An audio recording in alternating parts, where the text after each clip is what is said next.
Amis téléspectateurs, bonjour. Un nouveau jour se lève sur le Bénin. Nous vous souhaitons une excellente journée et une excellente journée commence toujours par Bonjour le Bénin qui démarre.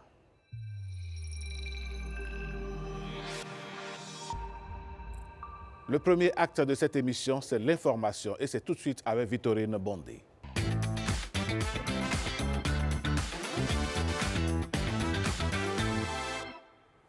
Bonjour à toutes et à tous. Démarrons tout de suite par cette nouvelle.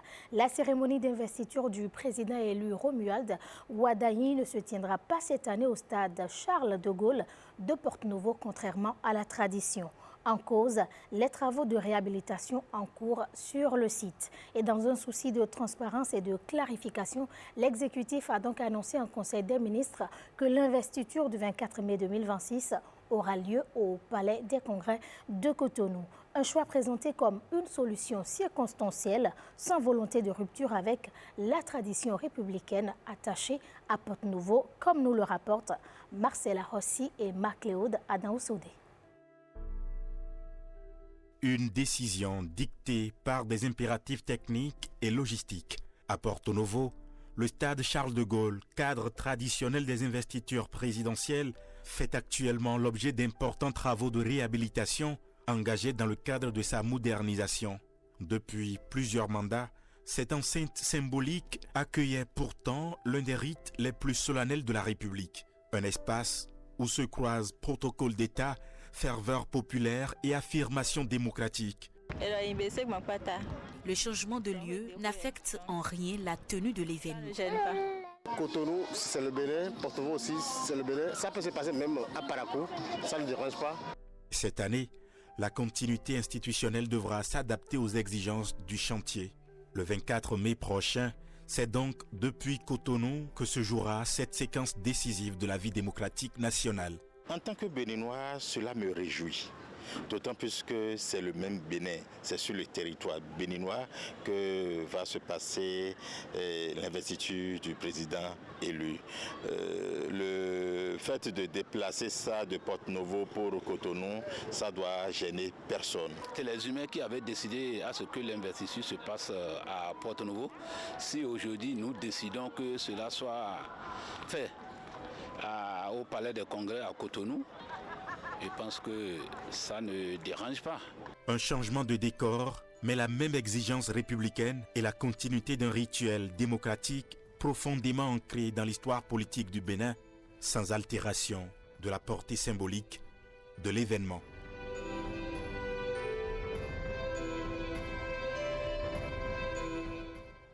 Et le 24 mai prochain, le nouveau président élu va prêter serment pour un mandat de 7 ans.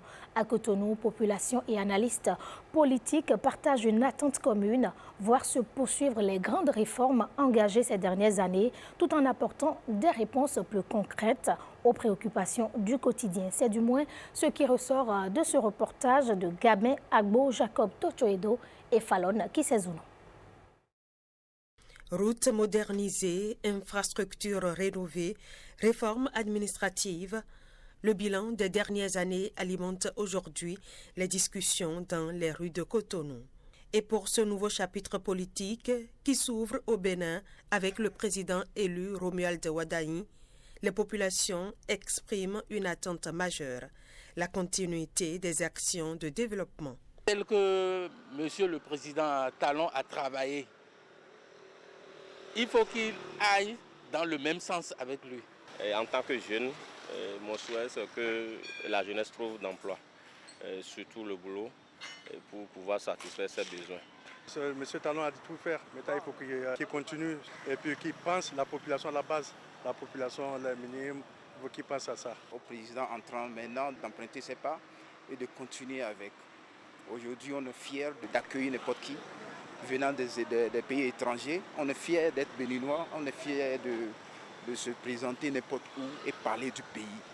Le président Romuald Wadayi sera notamment attendu sur sa capacité à préserver les acquis, renforcer la gouvernance et imprimer progressivement sa propre vision du développement national. Le plan national de développement a été validé au dernier Conseil des ministres, donc c'est déjà un plan sur 10 ans. Donc c'est une continuité avec les acquis du régime finissant. Donc il y aura une sorte de sécurisation de tous ces acquis et puis après les amplifier. C'est une première déclinaison du plan Bénévision 2060 qui est déjà programmé et donc le régime qui va arriver va juste poursuivre dans cette lancée-là. Et au-delà de la continuité, certaines préoccupations reviennent avec insistance, notamment le renforcement de la coopération avec les pays de la sous-région. La frontière Bénin-Niger, il faut que cette frontière puisse être ouverte pour la libre circulation des marchandises. Le président entrant peut aussi voir le commerce, parce que dans un pays où le commerce est libéralisé, l'économie tourne très bien. Il faut s'attaquer aux problèmes qui vont être déroulés à travers les pôles qu'on va créer. Ça permet de principaliser les actions publiques désormais vers là où il y a véritablement les problèmes pour agir rapidement et puis permettre à la population de retrouver tant soit peu un peu de souffle parce qu'on leur a trop demandé ces 10 dernières années. C'est des populations très courageuses. À travers ces attentes exprimées dans les rues de Cotonou, un message se dessine clairement. Préserver les avancées enregistrées ces dernières années sans perdre de vue les réalités sociales. Un équilibre que devra trouver le prochain locataire de la Marina. Et parlant toujours de projets structurants au cours de cette dernière décennie, cap sur le département de la Donga, où plusieurs d'entre eux ont transformé le quotidien des populations. Eau potable, infrastructures routières et sportives ou encore éducation sont les domaines qui ont changé le visage des communes de Djougou et Bassila, Waké, Kopargo. Immersion au cœur des réalisations du gouvernement du président Patrice Talon avec Idrissou Abdoulofou et Nestor Sela. Le département de la Donga, qui compte 4 communes, à savoir Djougou, Bassila, Waké, Kopargo, change progressivement de visage. Depuis 2016, plusieurs localités se modernisent grâce au programme d'action du gouvernement de la rupture. À Djougou, ville Carrefour, ce marché moderne, la cité administrative, le stade omnisport et le projet asphaltage des rues urbaines et périurbaines. Ce projet est intervenu pour accroître l'économie de notre localité. Mais aujourd'hui, ça a permis aux gens qui avaient des parcelles vides ici de venir s'installer. Le terrain, effectivement, abrite 3000 places. Avec des projecteurs, la nuit, nous jouons le football. Et un stade qui nous a aidé à faire évoluer toutes nos équipes. Le marché moderne de Djougou fait partie des innovations du régime en place, d'offrir un cadre agréable.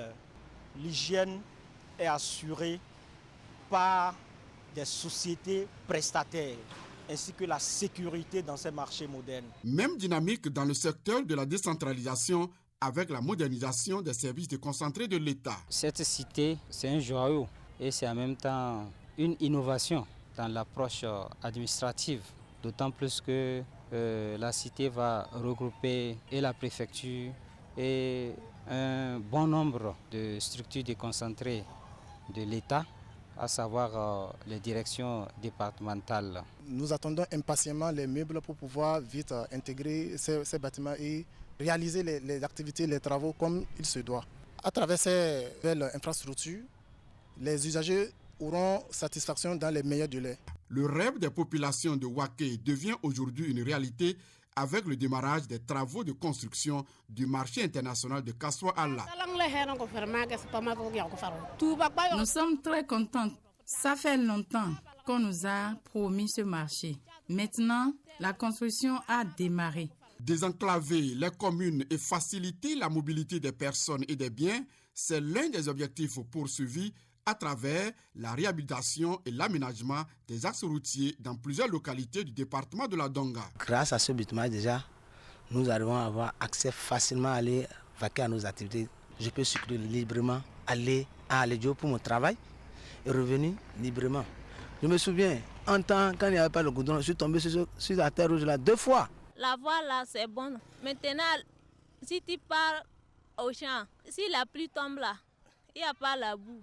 Il y a des moments où, si la saison change, pour voyager sur 25 km de Djougou, je veux parler de Djougou-Kolokonde, vraiment c'est un problème.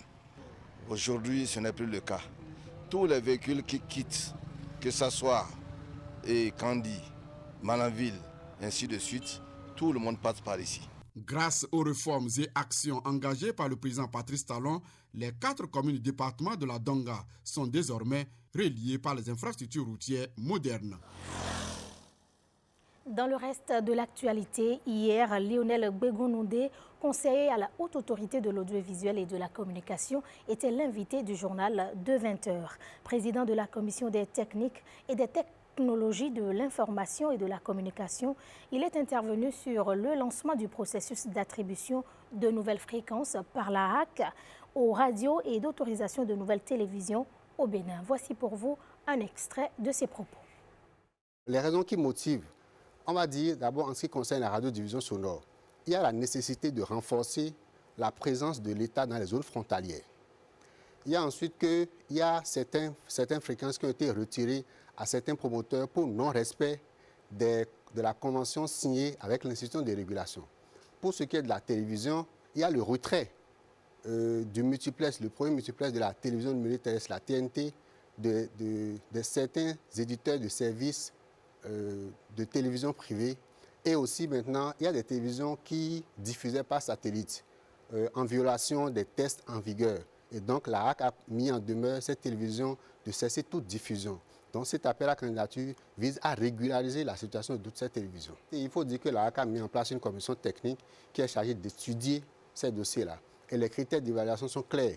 Il faut justifier d'une existence juridique régulière, il faut avoir une capacité technique, une capacité financière et avoir un projet viable. Ces critères sont contenus dans les cahiers de charges qui peuvent être téléchargés sur le site internet de la HAC. Nos compatriotes qui se trouvent dans les zones frontalières, ils vont se sentir un peu plus béninois parce qu'ils auront des radios à proximité. Il faut dire qu'au terme de ce processus, on aura un paysage médiatique diversifié avec des contenus attractifs. Ces médias viennent avec de nouveaux contenus un peu plus intéressants pour les populations. Et à la fin, ça permet toujours d'avoir une couverture nationale en termes de radiodiffusion. Le processus court jusqu'au 3 juillet 2026 à 17h précises. Alors, les candidats qui sont intéressés par cet appel peuvent déposer leur dossier qui doit être élaboré en 2 versions, une version papier et une version électronique. Restons dans l'univers médiatique. La HAC organise à Abomey un séminaire de formation à l'intention des professionnels des médias sur le rôle des médias dans le mécanisme de redevabilité lié aux politiques publiques. Il est question d'aguerrir les participants afin qu'ils puissent mieux jouer leur partition en ce qui concerne l'information du citoyen et le suivi de l'action publique. Un séminaire qui a connu l'appui financier de la coopération suisse au Bénin, le Naïc, Agbazaou et Canel. Rendre des comptes aux citoyens et aux instances de contrôle, c'est une obligation pour tout élu ou dirigeant. Le principe de la redevabilité demeure non négociable dans les pays démocratiques. Pour son effectivité, les médias ont un grand rôle à jouer. La question s'invite ici, au cœur de ce séminaire de formation piloté par l'instance de régulation des médias au Bénin, la haute autorité de l'audiovisuel et de la communication. Le journaliste ne se limite donc plus à relayer l'information. Il devient également un acteur de veille citoyenne, un facilitateur du dialogue public et un promoteur de la bonne gouvernance. Cependant, l'exercice de cette mission exige professionnalisme, rigueur, éthique et maîtrise des outils d'analyse des politiques publiques. Les journalistes doivent se préoccuper de ce thème désormais et pour qu'ils puissent le faire, il faut qu'ils puissent posséder les fondamentaux, les outils nécessaires pour apprécier tout ce qui relève de ce domaine. Prouver que les objectifs fixés ont été atteints de manière transparente et conforme aux normes. C'est un impératif pour les décideurs. Et la veille citoyenne passe aussi par une mission essentielle de la presse. Comment un citoyen peut-il exiger une gestion transparente de l'eau, de la santé, de l'éducation, s'il n'est pas informé des budgets alloués, des obligations des décideurs, des droits qui sont les siens? Cet atelier qui nous réunit n'est pas une simple activité, de formation de plus. Il est la traduction concrète, dynamique et opérationnelle du mémorandum d'entente que la haute autorité de l'audiovisuel, la communication et le programme redevabilité ont scellé avec conviction suite au financement de la coopération suisse. Cette formation de 3 jours vient affiner le regard des journalistes sur la gestion de la chose publique pour un meilleur suivi des politiques de développement. Et dans le cadre de la Journée mondiale des musées commémorée hier, nous vous emmenons à la découverte d'un musée particulier, celui de la Récade, spectre royal des souverains du royaume du Dahomey. Cette Récade incarne l'autorité, la diplomatie et l'expression artistique d'une monarchie qui a marqué l'histoire de l'Afrique de l'Ouest. Le directeur du centre culturel, le centre nous a ouvert les portes de la Récade, découverte avec Génial Afouda Monsi Agboka.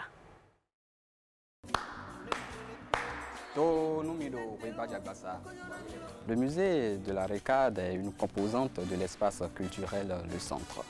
On y trouve des récades traditionnelles, des sabres d'Amazone, des anciens objets de culte, etc. La Récade est l'un des 7 symboles du royaume du Dahomey. La Récade en fongbe signifie ma-po.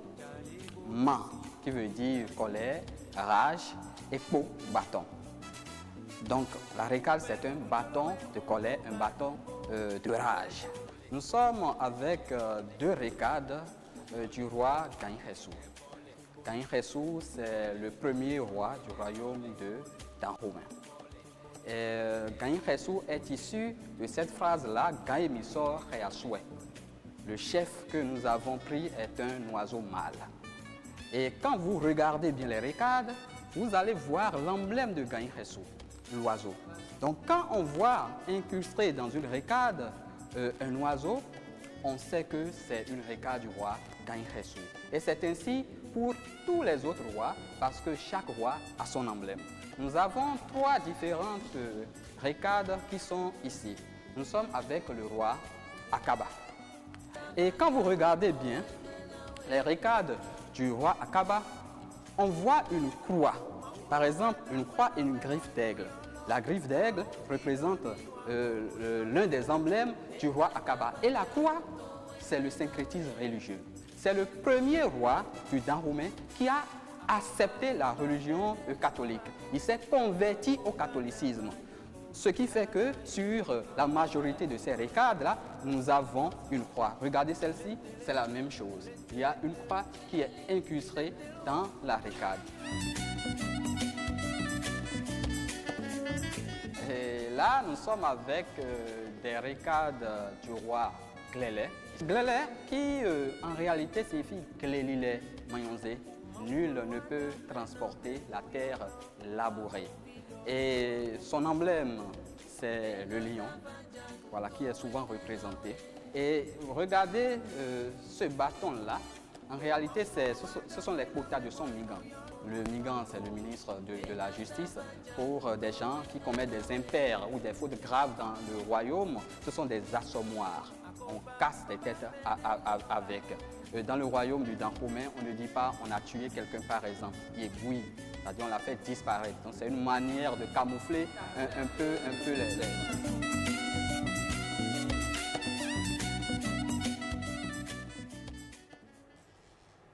Et de retour du musée de la Récade, intéressons-nous à présent à une initiative de protection de l'environnement. Chaque jour, des centaines de bouteilles sont jetées après utilisation.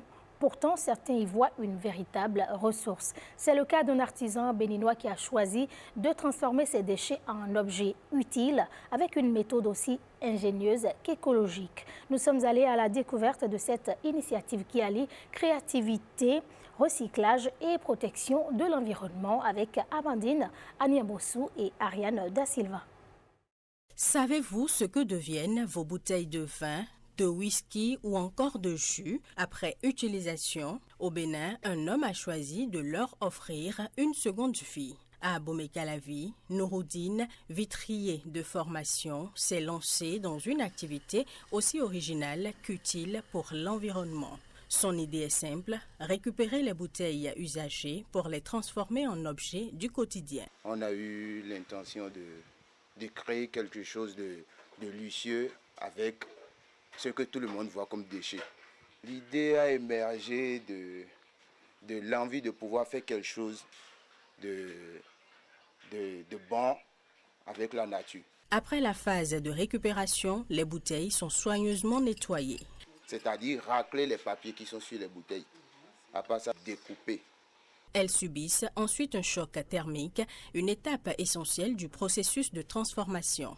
Le choc thermique, c'est de réchauffer la bouteille à une température donnée et de la refroidir automatiquement.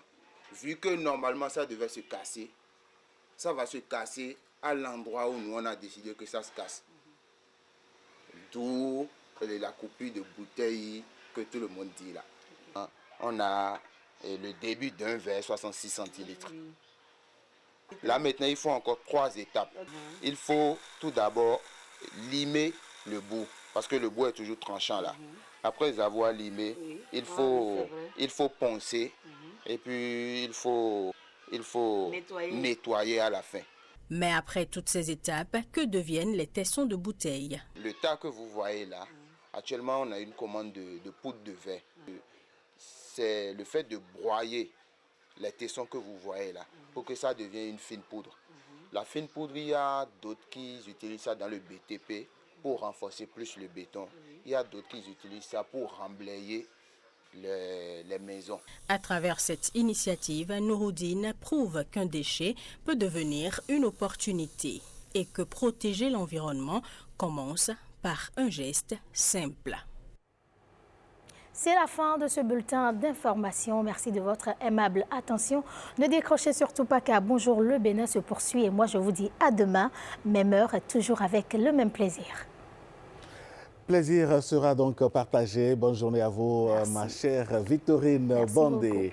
Mesdames, Messieurs, cette émission va se poursuivre justement et nous allons installer notre invité politique. Aujourd'hui, nous parlerons politique, nous parlerons de l'héritage du président Patrice Talon, nous parlerons de la place accordée à la femme tout au long de cette décennie et nous verrons ensemble avec notre invité les perspectives. Voici le tapis qui installe l'invité.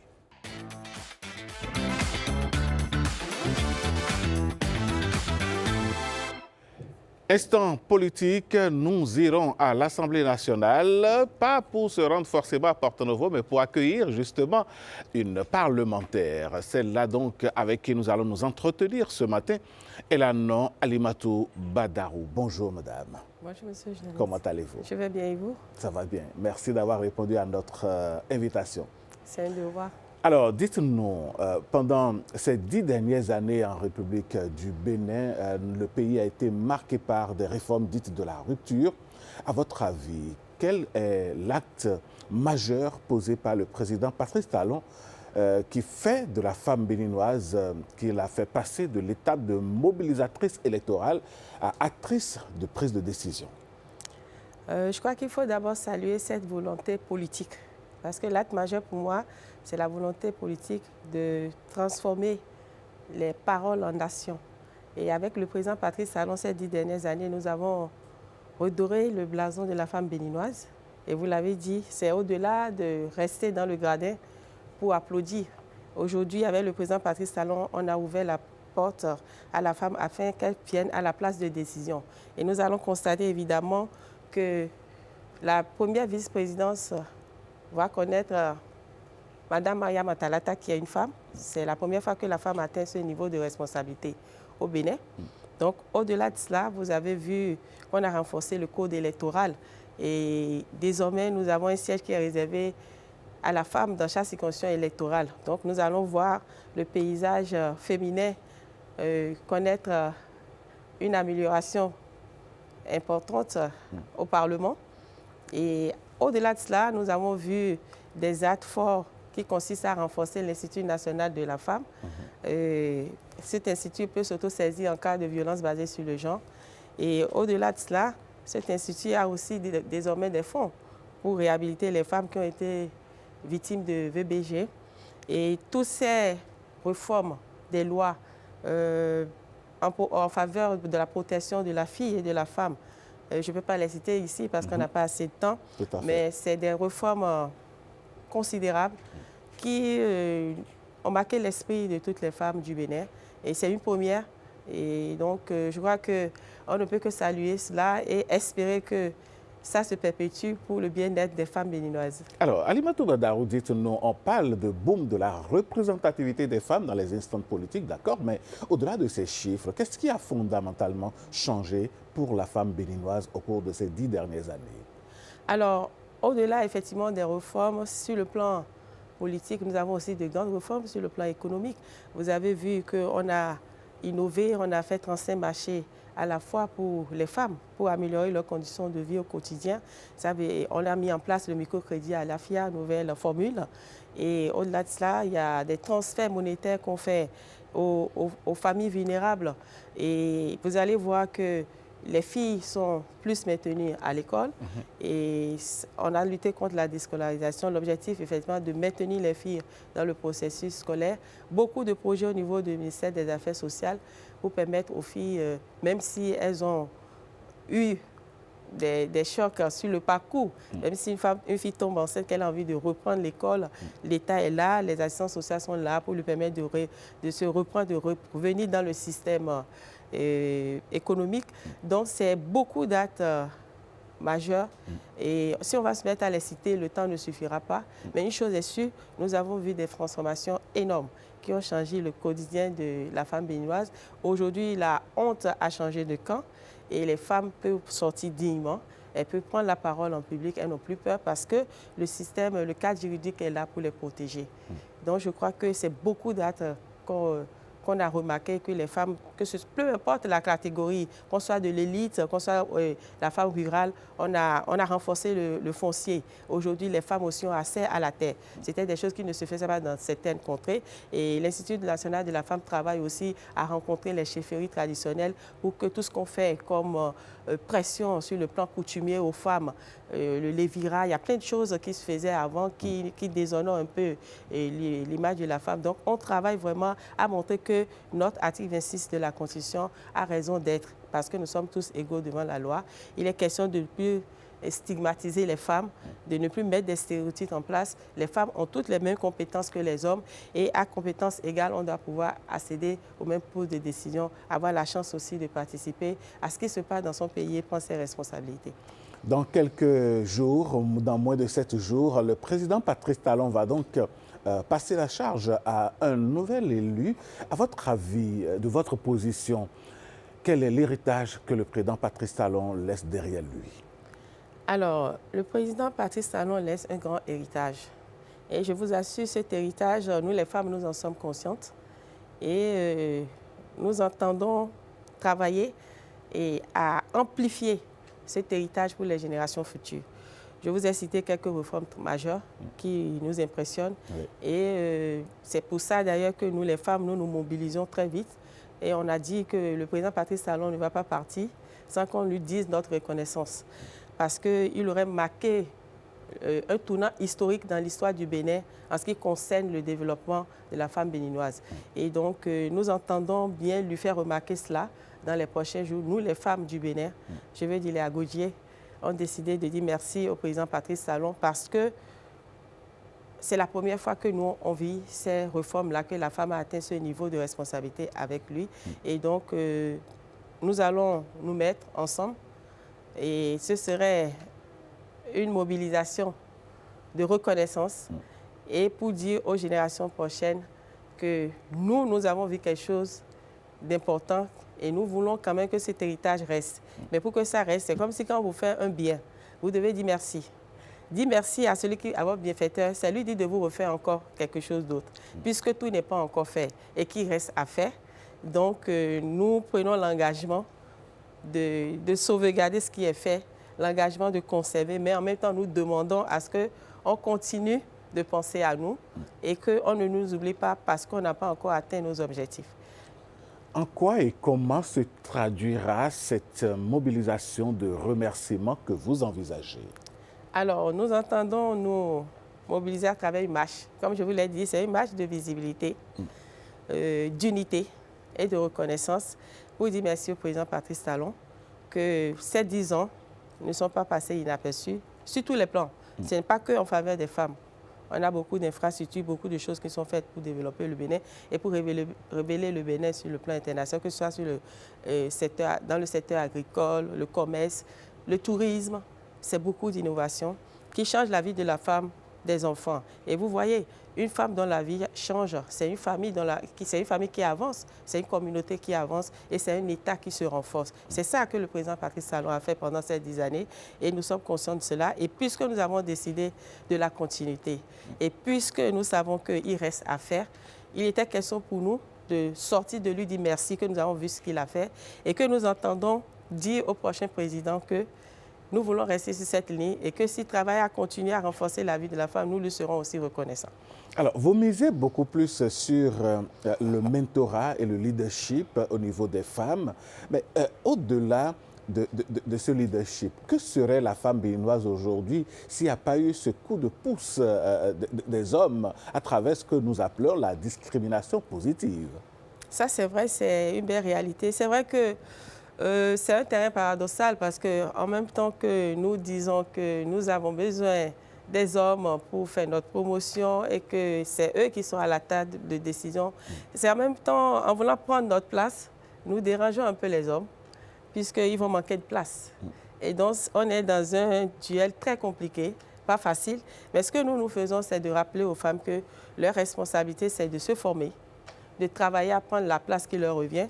Parce que faire le combat pour l'émancipation de la femme, pour le renforcement du leadership féminin, ce n'est pas un combat contre les hommes. C'est un combat pour une société plus juste et équilibrée, pour un développement collectif. Et donc, évidemment, ce n'est pas facile, mais on s'attelle, on continue de se battre parce que c'est un devoir d'équité. Alors, est-ce que vous pensez que la femme béninoise suit cette mobilisation de leadership pour prendre sa place véritablement dans l'action publique? Bien sûr, vous allez constater que notre paysage politique a changé. Il y a de plus en plus de femmes à des grands postes de responsabilité. Les femmes sont à la tête des institutions comme la Cour des comptes, la Haute Cour de justice. Ce n'était pas des places où on voyait des femmes avant. Dans un passé récent, les femmes étaient léguées souvent au poste de secrétariat, les activités un peu dans le social. Aujourd'hui, vous avez des femmes qui ont de grands profils. Si vous allez sur notre plateforme, c'est le compendium des compétences qu'a créé le ministère des Affaires sociales, vous avez de grands profils dans tous les secteurs. Et donc, avec le président Patrice Talon, la femme s'est aussi révélée, nos compétences sont révélées et la place est au cœur de la femme est au cœur de la gouvernance. La femme n'est plus derrière dans les gradins pour applaudir. Elle prend ses responsabilités, elle est au cœur de la décision. Et nous voulons espérer que cela se perpétue. Alors, Alimatou Badarou, vous parliez il y a un instant de cette mobilisation que vous entreprenez. Ça va se passer quand, où et comment? Alors, nous savons que le président de la République, son Excellence le président Patrice Talon, sera encore là dans ses responsabilités jusqu'au 23 et que le 24, ce sera l'investiture du nouveau président, le président Romuald Wadayi. Et donc, pour nous, c'est la fête. La fête parce que nous avons commencé quelque chose de très beau avec son Excellence du président Patrice Talon et il nous a permis de faire la transition dans la paix et il nous a permis de donner la chance à un jeune compétent pour diriger le Bénin. On ne peut qu'être heureux parce que nous sommes sûrs que nous allons perpétrer cet héritage avec lui et que nous allons amplifier cet héritage parce que nous avons dit ensemble, nous irons plus loin. Et pour aller plus loin ensemble, il faut être avec les femmes, il faut mettre tout le monde au travail. Et donc, le 23, nous allons donc commencer par anticiper sur l'investiture. C'est une façon de dire merci à Patrice Talon, au revoir et bienvenue au président Romuald Wadayi. Et donc, pour dire que les femmes sont là, elle apprécie ce qui se fait et elle s'engage pour amplifier ce qui se fait, c'est-à-dire on s'engage pour conserver ces acquis-là. Parce que si vous n'avez pas conscience de ce qui est fait, comment est-ce que vous allez les conserver? Comment est-ce que vous allez amplifier ça pour les générations futures? C'est ce message que nous voulons passer. Et donc, le samedi matin, très tôt à 7h de l'UNAFRICA, nous allons nous mobiliser. C'est des groupements de femmes, des artisans. Le samedi prochain déjà, hein? Oui, le samedi prochain. Le matin, très tôt à 7h, nous allons nous mobiliser et de l'UNAFRICA et marcher jusqu'à la place de l'Étoile Rouge. C'est le signe de notre engagement, c'est le signe de notre gratitude et c'est pour dire au président Patrice Talon que nous n'allons jamais oublier ce qu'il a fait pour redorer l'image de la femme béninoise, que lui n'a pas utilisé les mots pour qualifier les femmes. Il a posé des actes forts pour changer le quotidien des femmes béninoises. Donc c'est important pour nous. Vous savez, dans notre société, quand vous faites du bien, on nous a appris qu'il faut dire merci. Et quand vous dites merci, ça permet à la personne de renouveler, de pouvoir vous faire encore d'autres choses. Ne pas dire merci, c'est être ingrat. Et nous avons vu une transformation qu'on n'avait jamais vue sur le plan du leadership féminin et nous voulons saluer ça, nous voulons dire merci. Vous êtes député à l'Assemblée nationale, mais vous êtes membre du parti, le Bloc républicain, et coordonnatrice des femmes républicaines, j'ai envie de dire. Et vous dites qu'avec Romuald Wadagni, la femme béninoise dans son leadership ira encore plus loin. Mais qu'est-ce qui vous donne cette certitude?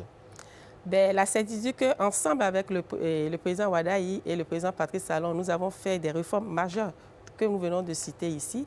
Et vous avez vu que son slogan, c'est clair, il a dit « Ensemble, nous irons plus loin ». Donc, nous sommes convaincus que ce que nous avons eu en 10 ans, c'est peu. Et que bientôt, nous allons en avoir encore plus. Puisque aller plus loin, c'est avoir encore d'autres réformes courageuses, c'est transformer notre société, les jeunes, toutes les couches de la société, les amener plus loin. Donc, nous sommes convaincus. Et c'est pour ça, d'ailleurs, qu'au Bloc républicain, nous avons fait le choix du président Romuald Wadagni, parce que nous avons décidé d'accélérer la dynamique. Et donc, nous sommes convaincus que nous allons faire encore des choses énormes, très positives pour le développement du Bénin. Nous sommes convaincus qu'ensemble, nous irons plus loin. Alors, aujourd'hui, on parle de quotas de femmes dans les instances politiques, surtout à l'Assemblée nationale. Le Bénin s'est engagé avec Romuald Wadagni à aller plus loin. Est-ce que vous pensez que ces quotas vont bouger? Les quotas sont des acquis qu'il faut saluer. Et c'est vrai que quand on regarde le programme de société du président Wadagni, il va au-delà de ce que nous avons eu et il veut travailler à renforcer sur le plan économique et social la vie de toutes les couches de notre société et dont la vie des femmes. Et le quota, nous voudrons bien que ça aille plus loin parce que nous avons déjà commencé par senti que le quota a un peu de limite parce que nous avons vu à cette élection des partis politiques qui ont positionné les femmes que sur les positions réservées. Alors que normalement, en dehors des positions réservées, on doit pouvoir occuper les mêmes places que les hommes sur les listes classiques. C'est-à-dire que les femmes peuvent être tête de liste, elles peuvent être deuxième titulaire, mais il y a des partis qui ne l'ont pas fait. C'est l'occasion pour moi de saluer mon parti, le Bloc républicain, saluer les responsables du parti au haut niveau pour dire merci de nous avoir fait confiance parce que moi, par exemple, j'ai été positionnée tête de liste dans la 15e circonscription électorale. Dans la 16e circonscription électorale, c'est une femme aussi, l'honorable Chantal Aïe. Quand vous allez dans la 19e, c'est l'honorable Sophia Tchanou qui est tête de liste. Quand vous allez dans la 21e, c'est l'honorable Fagbourou Asikidana. Donc, c'est le seul parti qui a positionné les femmes en position éligible tête de liste, c'est le Bloc républicain. Vous vous imaginez que si jamais un parti n'arrivait pas à positionner une femme en position éligible et que ce parti réservait que la place réservée par le code électoral pour la femme et que ce parti perdait les élections dans la circonscription électorale, ce parti n'aurait aucune femme à l'Assemblée nationale. Ça pose un problème.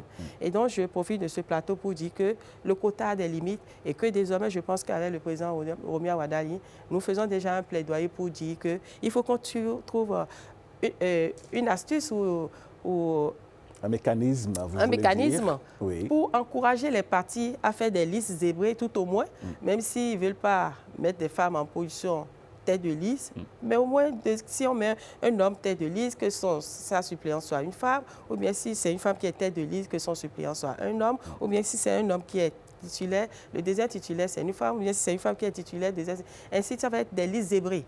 Et ça va permettre de donner la chance à tout le monde parce qu'on a des compétences, on a des profils dans nos partis.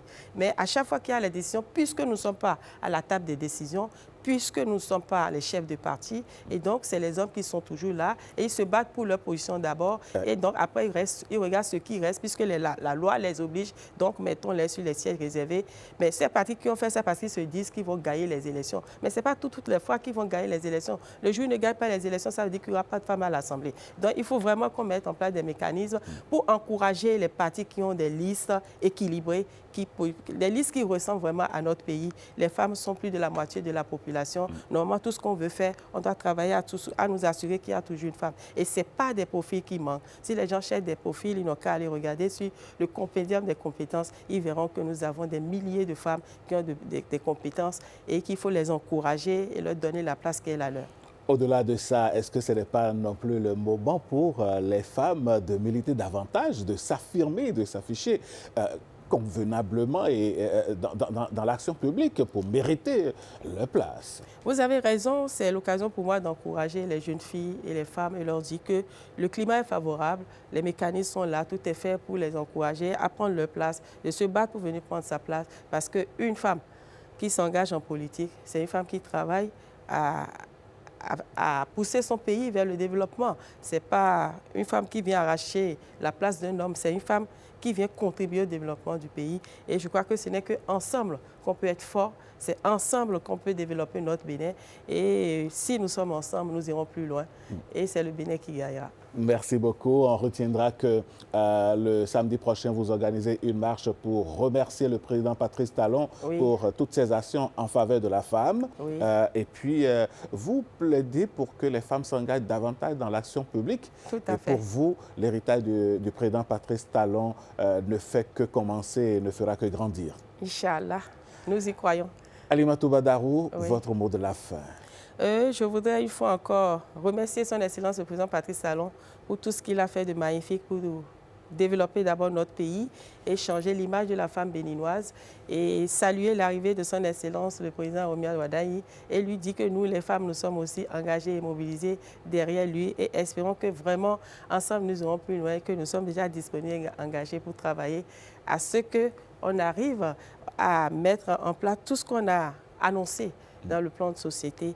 Et donc, la fête commence pour nous dès le jeudi 22, déjà, le vendredi 22, parce qu'à la place de l'Étoile Rouge aussi, il y aura un orchestre pour saluer, louer Dieu par rapport à toutes ces réalisations, à tout ce que nous avons eu avec le Bénin, à cette transition pacifique, à cette paix. On doit rendre grâce à Dieu et que le lendemain matin, nous allons nous lever très tôt pour marcher et dire notre reconnaissance, notre gratitude pour tout ce qu'on a vu faire de magnifique et que nous espérons que ça va se faire encore davantage et que c'est le peuple béninois qui en sortira gagnant. Merci, Madame Alimatou Badarou. Je rappelle que vous êtes députée à l'Assemblée nationale et que vous étiez sur ce plateau pour nous parler donc de l'héritage de Patrice Talon qui passe la main le 24 prochain et surtout de l'engagement de la femme béninoise à continuer son action publique. Merci à vous. Et comme je le dis toujours à nos invités, ici c'est chez vous. D'accord, merci beaucoup. Revenez-nous quand vous voulez. Avec plaisir. Allez, bonne journée à vous. Mesdames, Messieurs, on va donc prendre congé de notre invité et marquer une petite pause réclame et vous revenez juste après.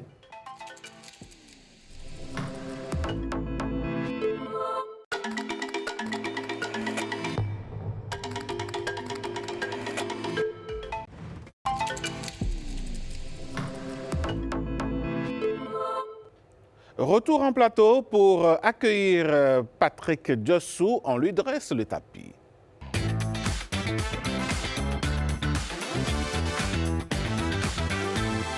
Événement à la une, Patrick Djossou, bonjour. Oui, bonjour Alain Sochoumé. Comment ça va ce matin? Ça va très bien ce matin. Demain, c'est la journée mondiale des abeilles. Exactement. Pas qu'elles viendront nous piquer ici, non, mais on va parler d'elles quand même aujourd'hui. Oui, on va parler d'elles. Et en prélude plutôt à cette journée, nous avons pensé à ce royaume, ce super royaume qu'est la ruche. Vous savez, c'est un royaume où il y a une reine et il n'y a pas de roi. Il y a des soldats, il y a des ouvriers ou des ouvrières. On va en parler avec cet élément qui suit.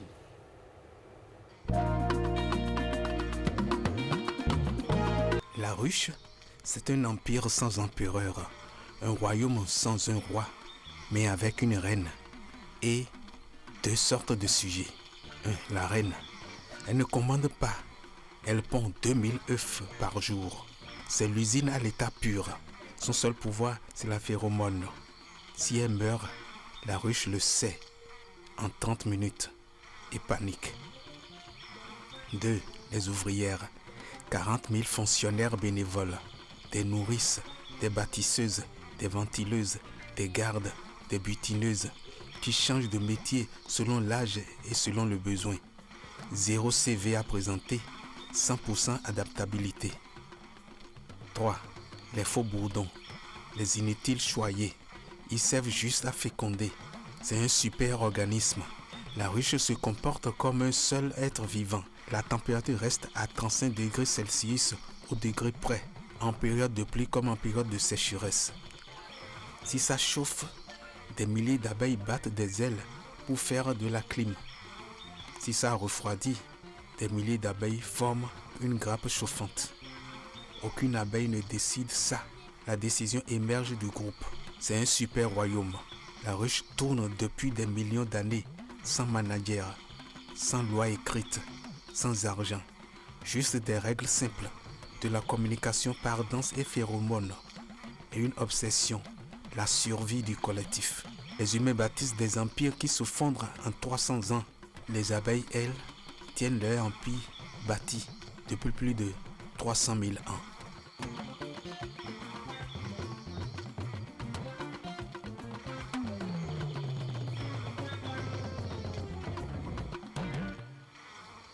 Patrick, c'est vraiment un royaume et c'est tout ce royaume-là et tous ces ouvriers, tous ces éléments qui nous permettent d'avoir du bon miel. Voilà, et c'est justement en attendant cette journée des abeilles qui peut être considérée comme la JTM, la journée des techniciens du miel, que nous allons parler de la journée des techniciens des médias. Des médias. Oui, JTM, la deuxième édition, une deuxième édition qui a eu lieu la semaine dernière. Et on est venu pour en parler, pour parler de cette édition, de tout ce qui a tourné, le bilan et puis les perspectives. On est avec le chargé de communication du littoral pour l'association des techniciens des médias. Il s'appelle Johannes Amos Kodjo. Et il est journaliste à KIF FM, donc c'est un collègue à nous. Et c'est l'un de ceux qui ont gagné un prix l'année dernière. Oui. C'était quoi le prix Verlon? Le prix du journaliste technicien de Claude Verlon-Ghislaine Dupont, RFI 2025. RFI 2025. Voilà. Et félicitations encore une fois. Merci. Alors, en tant que technicien des médias, qu'est-ce que cela représente, une journée des techniciens des médias? Déjà, bonjour à M. Alain Sotomayor, bonjour Patrick, bonjour à tous les téléspectateurs de Bénin TV. La journée du technicien des médias, c'est un cadre qu'on a instauré juste après l'installation des présidents des associations des techniciens des médias dans tout le Bénin. Et cette journée a été initiée par l'un des conseillers à la HAC, que vous connaissez très bien, M. Lionel Begonondé, pour permettre à tous les techniciens de se retrouver, de valoriser les compétences que nous avons dans les médias et même au-delà de nos secteurs d'activité. Donc, au cours de cette journée, nous partageons des expériences, nous recevons des formations, ce qui nous permet de nous retrouver, de créer un réseau autour de nous et d'apprendre davantage, fédérer quand même nos efforts pour que tout ce que nous aurons à faire aujourd'hui comme demain puisse quand même être profitable à tout un chacun de nous. Vous, les techniciens des médias, on ne vous voit pas souvent, on a l'habitude de vous appeler les hommes de l'ombre. Oui. C'est grâce à vous que les voix à la radio vont dans les maisons, c'est grâce à vous qu'à la télévision, nous autres, on nous voit, mais derrière nous, vous faites un énorme travail. Comment la journée d'un technicien de médias, de quoi est-elle faite? Vous savez, déjà, comme vous l'avez dit, on nous appelle les hommes de l'ombre. Mais grâce à cette journée que nous initions depuis 2 ans, parce que nous sommes à la 2e édition, et je rappelle aussi que le thème de cette année, c'est de l'auto-formation à l'expertise, comment valoriser ses compétences face aux défis modernes. Et comme vous l'avez dit, quand on instaure une journée du genre, c'est sortir de l'ombre et venir à la lumière. Parce que tout le temps, nous, on met de la lumière sur les hommes qui sont face aux écrans, qui sont face à leur micro. Oui. Mais nous-mêmes, on réfléchit et on se dit, en attendant que l'institution, qui est la haute autorité de l'audiovisuel de la communication, pense quand même à nous, pense à nous offrir des formations. Il faut qu'en notre sein, nous-mêmes, nous initions des formations pour quand même redorer le blason du paysage médiatique béninois. Alors, la première édition et la deuxième, quelle a été la différence entre les 2 éditions? Déjà, la différence, c'est par rapport aux formations. Oui. Vous voyez, la première édition, on s'est entretenu sur comment faire son parcours dans le domaine de l'audiovisuel, vous voyez. Et cette année, la particularité, c'est qu'on a été formé sur la transmission à l'aide du numérique. Nous sommes techniciens, mais vous n'êtes pas sans savoir aussi que c'est grâce à nous qu'on porte les signaux des chaînes de radio et des chaînes de télévision. Aujourd'hui, nous avons suivi une formation sur le système denté, un système qui permet quand même de façon mobile de transmettre le signal de la radio comme de la télévision. Et après, j'ai partagé en tant que lauréat technicien de la bourse Claude Véron Ghislaine Dupont, j'ai partagé aussi mes expériences avec les collègues. Pour ceux qui ont envie de participer à cette masterclass et à cette bourse. Et derrière, nous avons suivi des formations sur les niches et les opportunités. Ce n'est pas parce qu'on est technicien des médias qu'on vient finir nos tranches à la radio, à la télé, rentrer, dormir sous nos lauriers et penser que c'est fini. Donc il faut forcément détecter où sont les opportunités qu'on peut vraiment aller saisir. Et derrière aussi, on a travaillé sur tout ce qui est leadership et développement personnel. Et quels ont été les participants? Et c'est seulement les techniciens ou bien vous avez ouvert à d'autres personnes? Ben, comme le nom le dit, Journée du technicien des médias, c'est exclusivement réservé aux techniciens des médias. Sauf que nous n'arrivons quand même pas à prendre le grand nombre de techniciens, vu qu'il y a certaines contraintes que vous connaissez très bien. Nous permettons à certains techniciens d'être sélectionnés. L'année passée, nous avons pris un nombre allant à la quarantaine. Cette année aussi, nous avons fait pareil. Donc, on rassure les autres techniciens des médias qu'à chaque édition, nous aurons forcément à appeler d'autres techniciens qui vont participer. Et je rappelle que nous organisons la phase de Cotonou et la phase de Parakou. Cotonou pour les techniciens des médias du Sud et Parakou pour les techniciens des médias du Nord. Donc, voilà un peu. Bon, la phase du Nord a eu lieu déjà ou bien? La phase du Nord a eu lieu en août 2025, mais pour l'année 2026, celle de la deuxième édition, pas encore. Nous sommes en train de projeter parce que la deuxième édition de la phase de Cotonou vient juste d'avoir lieu. Donc, on réfléchit déjà à quelles sont les stratégies qu'on peut mettre en place. Qu'est-ce qu'on peut vraiment faire pour impacter davantage nos collègues techniciens des médias avant d'ouvrir les portes pour la phase de... Johannes Sabos-Kodjo, quand on parle de techniciens des médias, quels sont les corps de métier qui se retrouvent dans votre association, par exemple? Ah oui, parce que beaucoup de personnes ne le savent pas. Quand tu dis que tu es technicien à la radio, à la télé, on te regarde. Déjà, il y a tout ce qui est preneur de son. C'est l'un des corps de nos métiers. Il y a tout ce qui est informaticien. Il y a tout ce qui est télécommunication, réalisation en radio comme en télévision. Tout ce qui concerne la production audiovisuelle, on retrouve les techniciens des médias. Oui, les techniciens c'est transversal. C'est la partie technique, disons ça comme ça, c'est la partie technique d'une chaîne de production à la radio, à la télé ou dans la production cinématographique. Donc dans la partie technique, si on prend, enfin de manière générale, ça veut dire que les cadreurs à la télé font partie aussi des techniciens. Ah ben, je crois que depuis un certain temps, les cadreurs sont devenus des journalistes, reporters d'images, ils sont des géris. Donc après, eux, ils sont beaucoup plus dans l'audiovisuel, même si nous tous, nous sommes de la même corporation, on arrive à se démarquer du lot et nous sommes des techniciens. Bon, après, peut-être ils vont changer le nom et parler des techniciens de télécommunication, comme cela se dit déjà de l'autre côté de la RAC. Mais quand même, on fait le travail ensemble. Il n'y a pas de cadreur sans preneur de son, il n'y a pas de preneur de son sans réalisateur. En tout cas, c'est une chaîne, comme on le dit. Donc voilà, nous sommes tous des opérateurs de la chaîne audiovisuelle. On revient alors sur cette deuxième édition. Elle a eu lieu où et quand la deuxième édition? C'était la semaine dernière? Oui, c'était la semaine dernière, le vendredi 15. Elle a eu lieu à notre siège habituel à Cotonou, précisément à Kadjeon, au siège de Frédéric Chebet. D'accord. Et les perspectives, vous avez parlé de Parakou.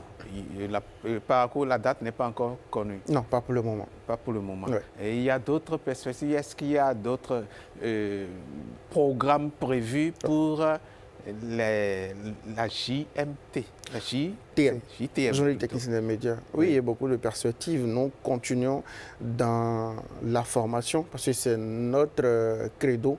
se faire former. Aujourd'hui, nous sommes confrontés à tout ce qui est intelligence artificielle. Oui. Il faudrait aussi qu'on montre aux gens que l'intelligence artificielle ne nous tue pas.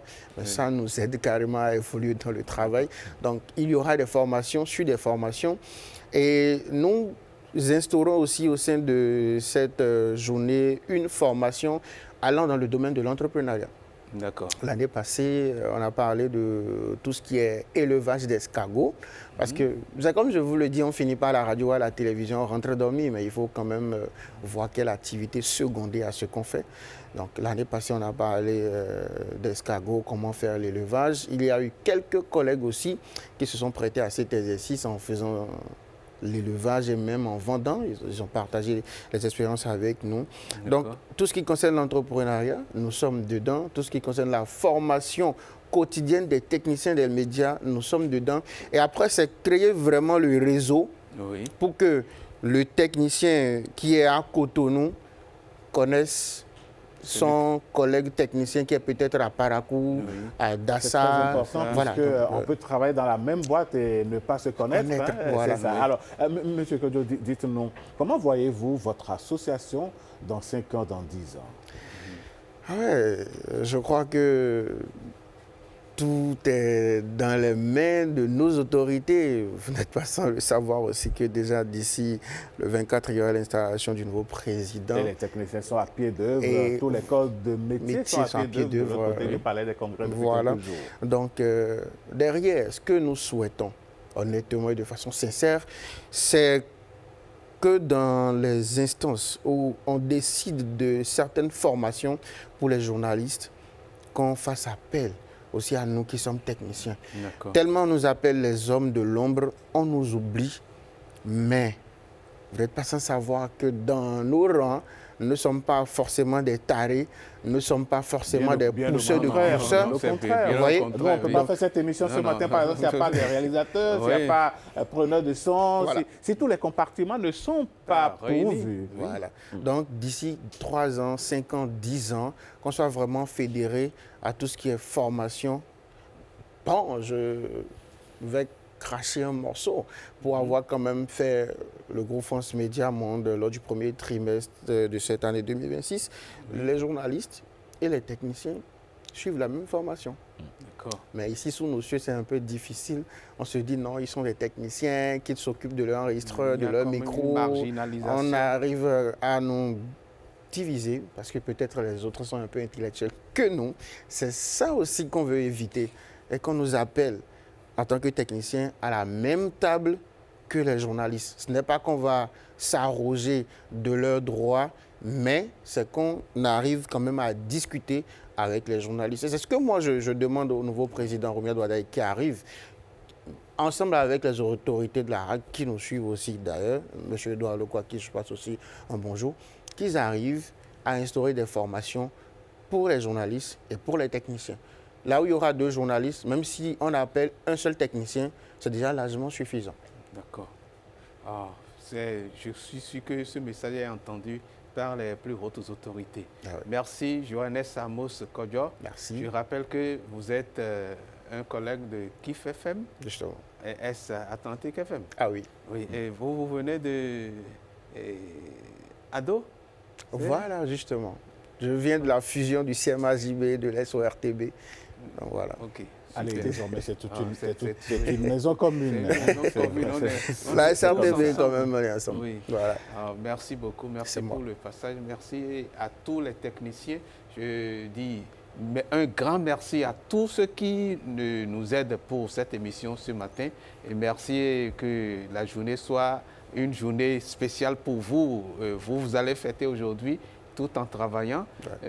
JTM, Journée du technicien des médias. Merci. Merci à vous, Patrick. Merci, Kodjo. Merci d'avoir été là. On se dit à demain, Patrick. Oui, à demain, pas la grâce. Allez, merci beaucoup. Mesdames, Messieurs, on va recevoir maintenant Jennifer Sativi dans la rubrique qui va être le Bénin en mouvement.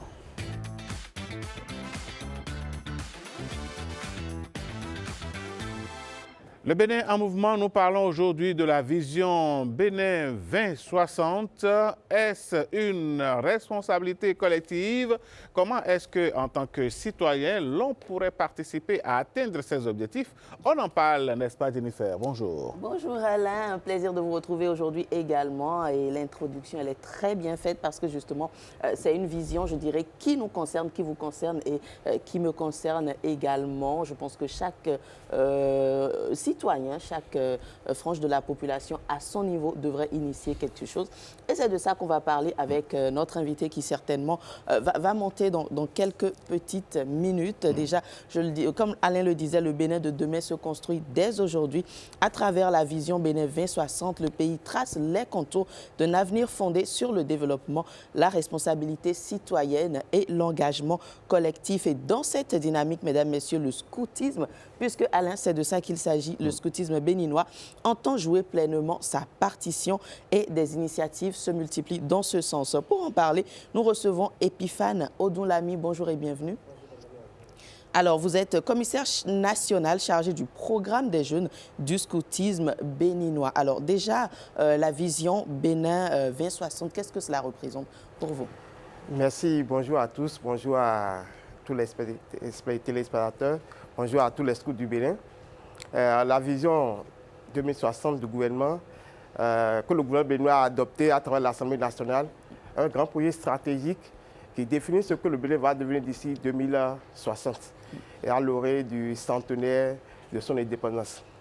Cette vision a 4 grands objectifs: un Bénin de paix, un Bénin prospère, un Bénin de bonne gouvernance, un Bénin de rayonnement culturel et international où chaque citoyen vit dans un Bénin avec un bien-être qui permet à chacun de participer au développement de son pays. Alors, pourquoi c'est important pour vous d'insister sur la contribution de chaque acteur de la chaîne, de chaque citoyen pour faire de ce rêve une réalité? D'abord, c'est un document stratégique de développement. Et autant que nous sommes, chaque citoyen doit se sentir concerné et apporter sa contribution au développement de son pays.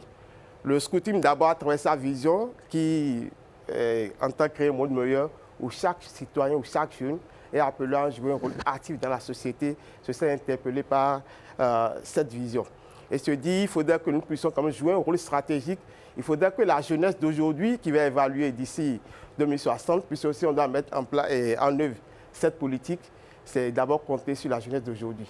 C'est la jeunesse d'aujourd'hui qui va quand même passer à la mise en œuvre, qui sera également à l'évaluation. Il faudrait que chaque jeune puisse se sentir concerné, puisse s'approprier de cette stratégie et jouer sa partition pour la mise en œuvre. Les jeunes, ils vous entendent, hein, ils vous écoutent, mais ils se demandent peut-être comment y parvenir. OK. Autant que nous sommes, je dis, nous devons quand même s'approprier de la vision. Aujourd'hui, en voulant même s'orienter sur le plan professionnel, qu'est-ce que cette stratégie présente? Quelle opportunité cette stratégie présente pour la jeunesse? Est-ce qu'il faut aujourd'hui faire des formations pour ne pas saisir les opportunités qui sont dans ce plan stratégique? Est-ce qu'aujourd'hui, en voulant entreprendre, quelles sont les opportunités qui s'offrent à nous? C'est de s'approprier d'abord de dire, oui, il y a un document stratégique qui nous permet de saisir les opportunités. Quelles sont les opportunités que ça présente pour nous? C'est là où chaque jeune et chaque parent, chaque institution doit se dire il faut mettre la jeunesse au cœur. Et le scoutisme en tant que mouvement de jeunes, et mouvement qui interpelle la jeunesse à jouer sa partition, se positionne. Se dit il faudrait que nous puissions jouer notre partition et c'est en cela que notre dernière Assemblée générale, nous avons déjà inscrit dans notre plan d'action de cette année une activité qui va mobiliser comme les jeunes sur le plan national. Et il y a même des pays qui s'intéressent déjà, où nous allons mobiliser plus de 2000 jeunes qui viendront de tous les départements du Bénin et nous allons leur présenter cette vision pour que chaque jeune puisse déjà savoir de quoi il s'agit et prendre l'engagement. Puisque nous, au niveau du scoutisme, l'engagement personnel, c'est quelque chose pour le jeune.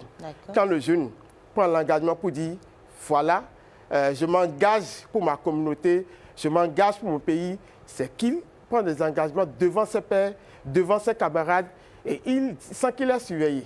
Et il ne faudra pas que nous puissions rester au niveau national depuis sa communauté, au niveau local, depuis ma maison, depuis mon quartier. Et je dis ici, nous devons organiser une campagne de salubrité, on n'a pas besoin d'attendre les autorités. Le jeune peut se lever, mobiliser ses camarades pour dire, notre rue est sale, qu'est-ce que nous pouvons faire? et prendre des initiatives, aller vers les autorités. S'ils ont besoin de balai, ils disent nous avons besoin de balai pour faire la campagne de salubrité. On ne va pas attendre qu'on fasse des choses pour nous. On doit dire quelle est notre partition, quelle est notre contribution au développement local et être fier. Monsieur Odoulami, j'allais vous poser la question. C'est bon de faire tout ce discours, moi je suis d'accord avec vous, mais de façon concrète, qu'est-ce que le scoutisme béninois veut faire pour que la jeunesse qui est engagée dans ce mouvement puisse participer à la réalisation de cette vision-là pour notre pays? Nous sommes à l'aide de la revue de notre programme des jeunes. Et d'abord, ce que nous voulons faire, c'est d'abord inscrire la vision 2060 dans notre programme des jeunes, notre propos éducatif pour la jeunesse, pour que ce soit intégré à notre programme de jeunes.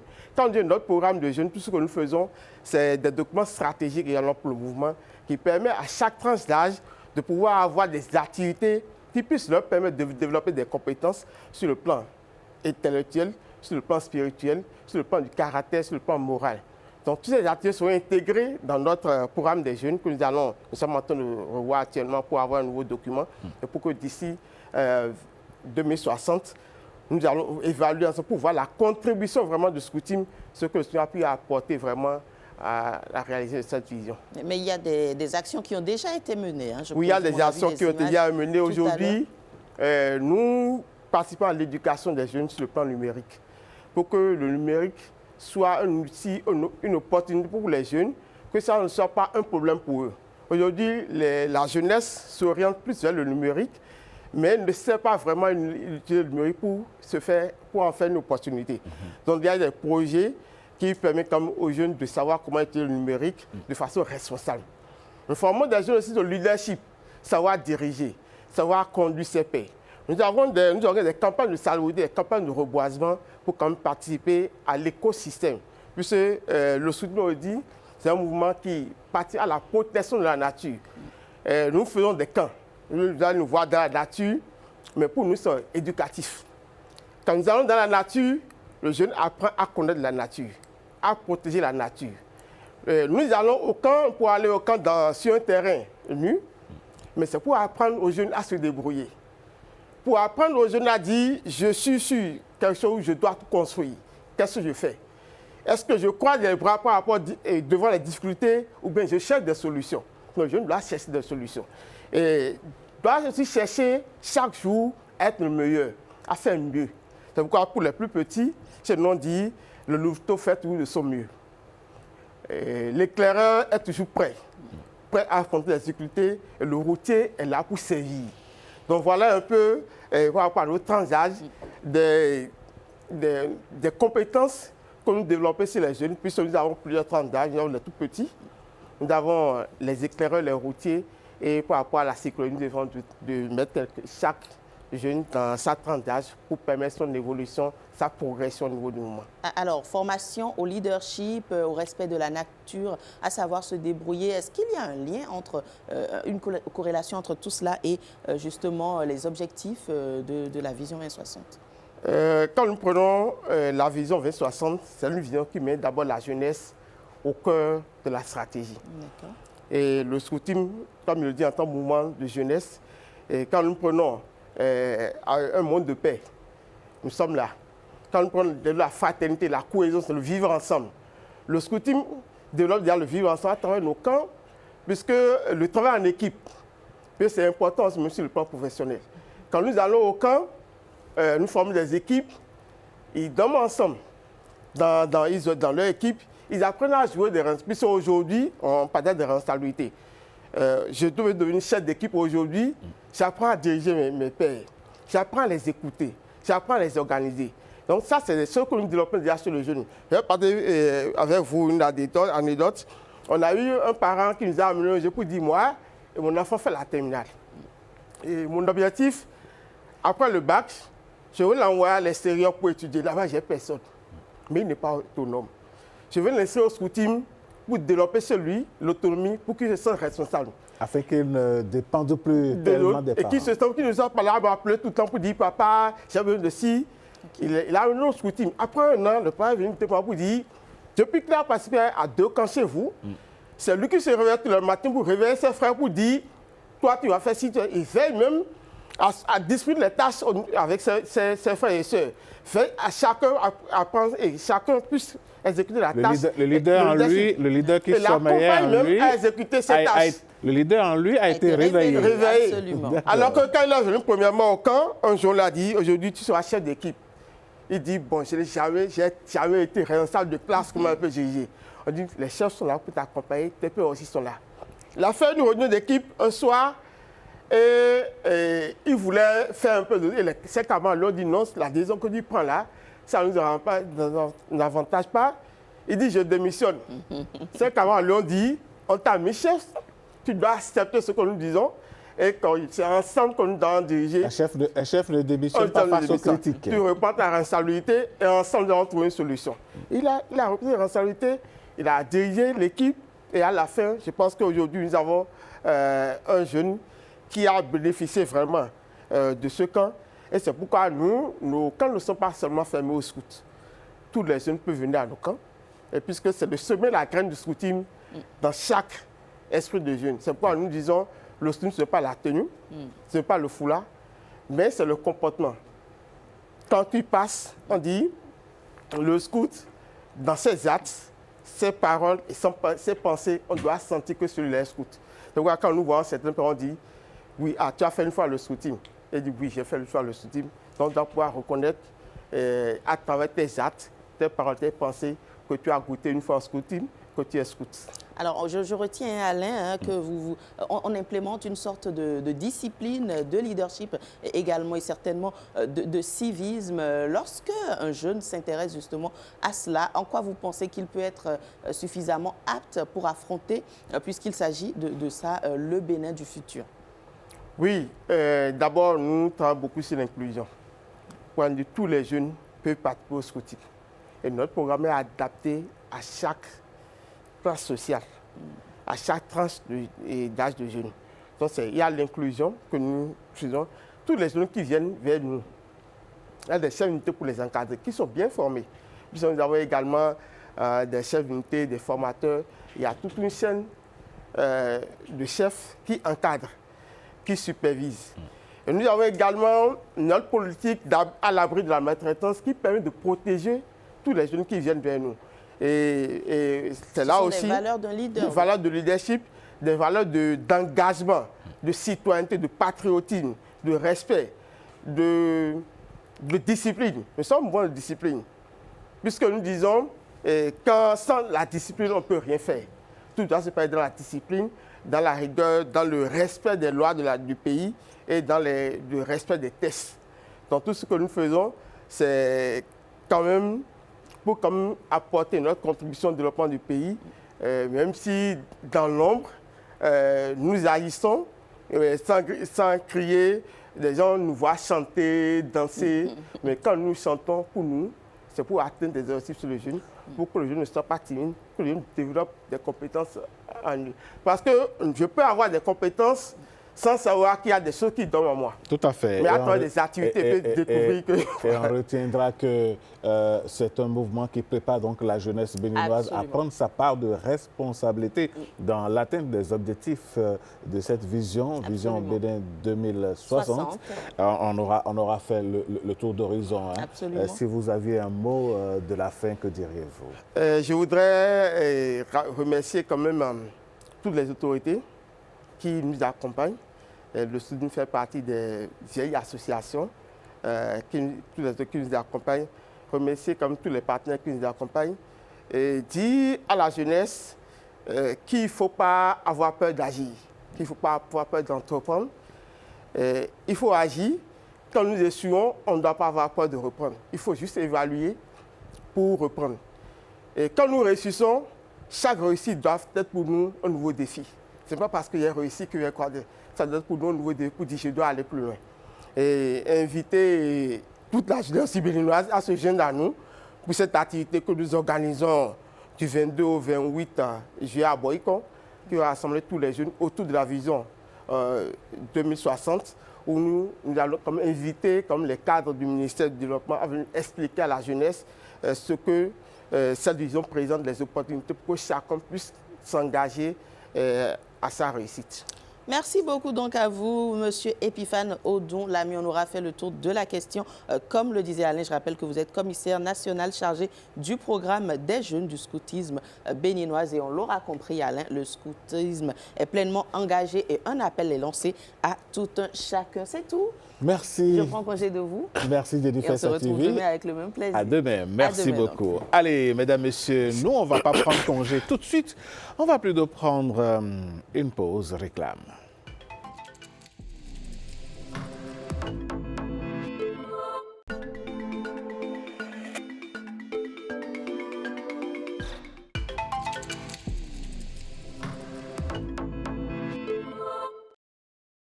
À la santé, ce matin, nous parlerons dans l'élément qui va suivre de la tension, sinon de l'hypertension artérielle qui est de plus en plus notée chez les plus jeunes. Voici, mesdames, messieurs, un élément de Christelle Tongolo dans Instant Santé.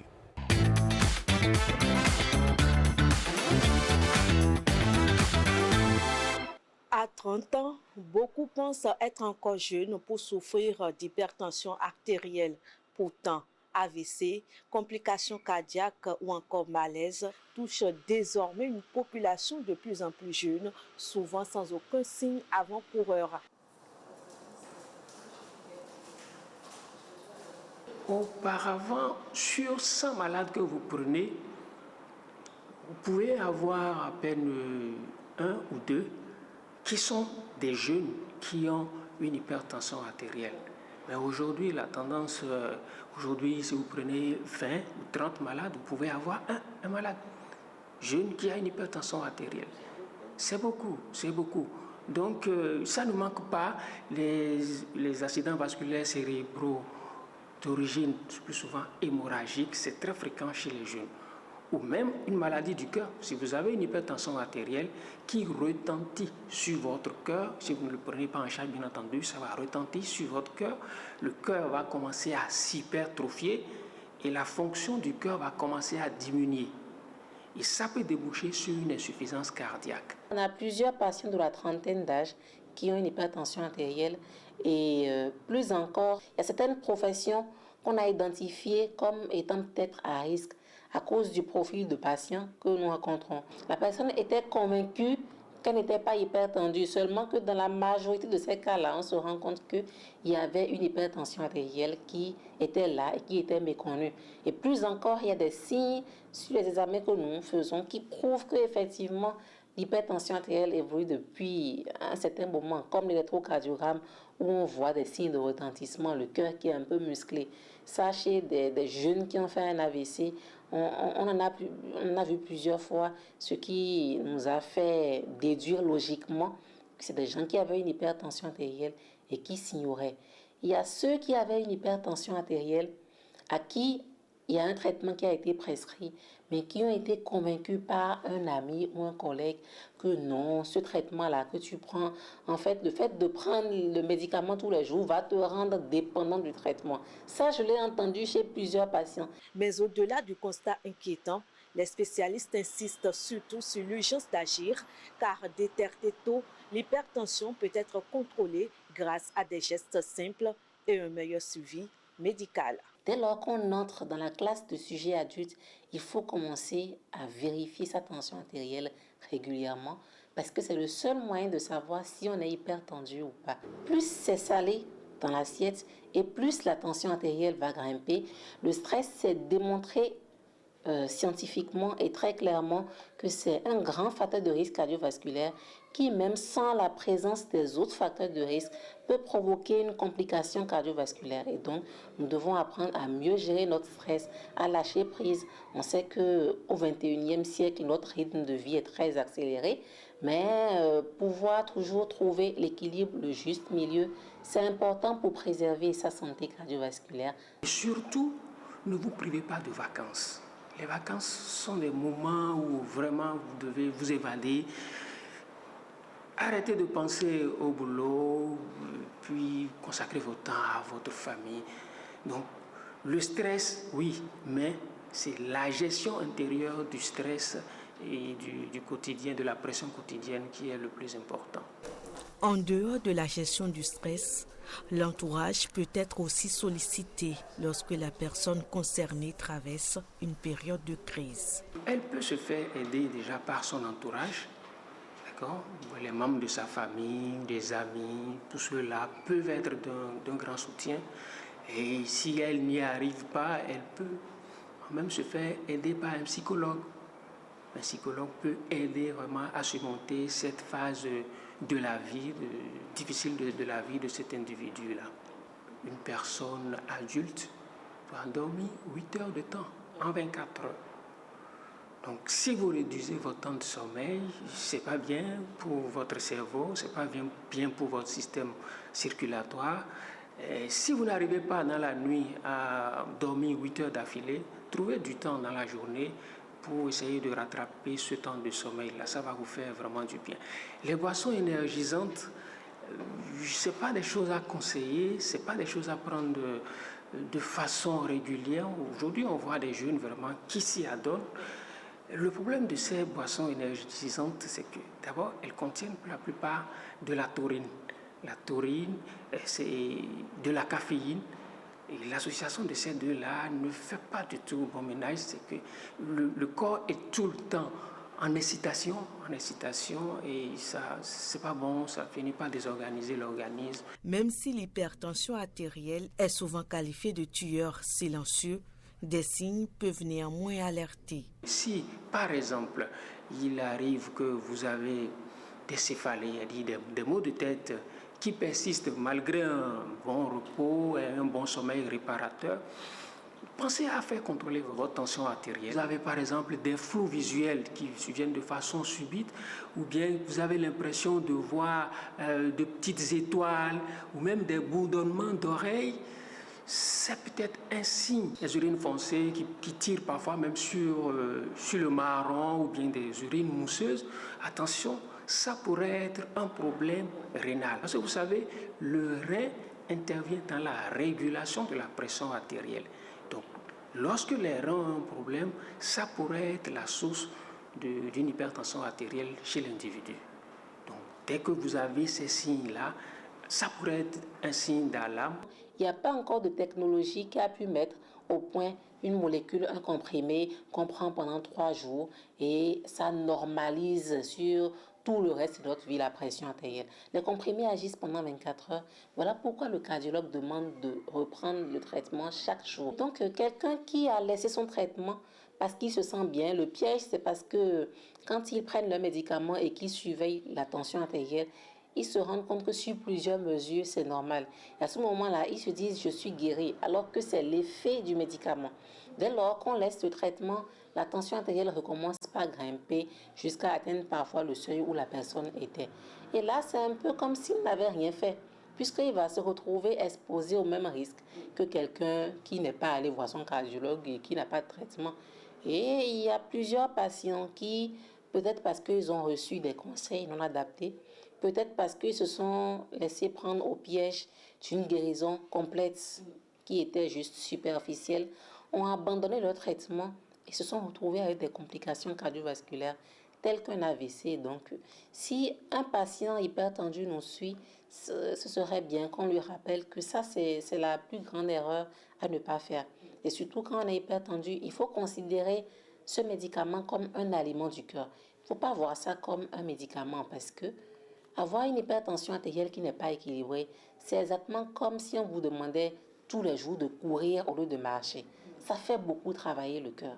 Et ça envoie le sang avec une forte pression sur tous nos organes. Si vous avez un jardin que vous devez arroser et que les plantes doivent être arrosées avec une certaine pression, que quelqu'un ouvre le robinet avec une très forte pression, on est d'accord que les plantes vont mourir. Donc, si on envoie le sang à forte pression sur nos reins, sur le cerveau, on aura des conséquences qui peuvent parfois être dramatiques. Avant de prendre sa tension, quelques précautions sont nécessaires pour obtenir un résultat fiable.